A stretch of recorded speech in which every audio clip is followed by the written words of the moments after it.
এক সময়ের পৃথিবীর সর্বোচ্চ ধনী বিল গেটস তার একটি ইন্টারভিউতে বলেছিলেন, শুধু অর্থ আর সম্পদ থাকলেই মানুষ ধনী হয় না।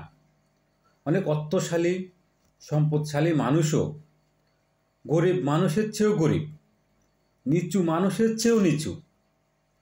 আবার অনেক গরিব মানুষও অনেক অর্থশালী সম্পদশালীর চেয়েও অনেক ধনী, অনেক বড়। তখন সাংবাদিক প্রশ্ন করেছিল যেটা কিভাবে সম্ভব। বিল গেটস তার উত্তরে বলেছিল, দেখেন, আমাদের সমাজে অনেক মানুষের অনেক অর্থ সম্পদ আছে, কিন্তু তাদের মন মানসিকতা অনেক ছোট। তাদের এত কিছু থাকার পরেও তারা কিভাবে অবৈধভাবে ইনকাম করা যায়, তারা ওইদিকে নজর। কিভাবে মানুষ থেকে টাকা হাতিয়ে নেওয়া যায়, ওইদিকে নজর। কিভাবে আত্মীয় স্বজন থেকে ধোঁকা দিয়ে টাকা ইনকাম করা যায়, তাদের ওই দিকেই নজর। তাহলে তারা অর্থের দিক দিয়ে ধনী হলেও মনের দিক দিয়ে তারা একেবারেই গরিব। আবার অনেক গরিব মানুষকে দেখবেন, তাদের অর্থ সম্পদ কিছুই নেই, তাদের যা আছে তা নিয়ে তারা সন্তুষ্ট। তারা অন্যের সম্পদের প্রতি লোভ করে না।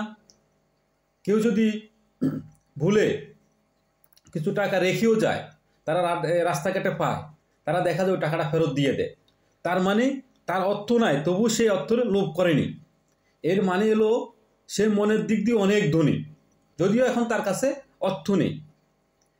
তাহলে আমরা বিল গেটসের এই গল্প থেকে যেটা বুঝতে পারলাম, শুধু অর্থ সম্পদ দেখলেই বন্ধুত্ব করবেন না, দেখবেন তার মন মানসিকতা বড় কিনা।